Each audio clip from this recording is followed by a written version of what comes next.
মেহেরবানি আবু সাহেদ মুক্ত বাইরে তারা পায় নাই, নাহলে টানি লাশ নিয়ে বলতো যে ছাত্র দলের সভাপতি ছিল।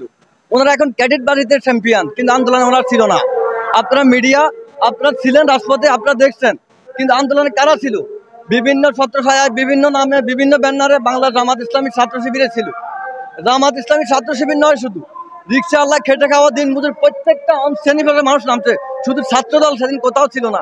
আজকে তারা ক্যাডেট বাড়িতে তারা চ্যাম্পিয়ন। ছাত্র দলের সভাপতি থেকে অনেকেই বলার চেষ্টা করে যে আপনারা ছাত্রলীগের লুঙ্গির নিচে ছিলেন, আপনারা আসলে প্রকাশ্যে রাজনীতি করেননি।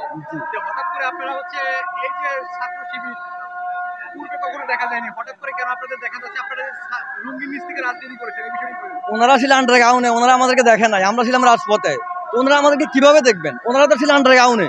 ওনারা কখনো মাদকাসক্ত ছিলেন, কখনো চাঁদাবাজি। দেখেন তারা এত চাঁদাবাজ কোত্থেকে আসলো?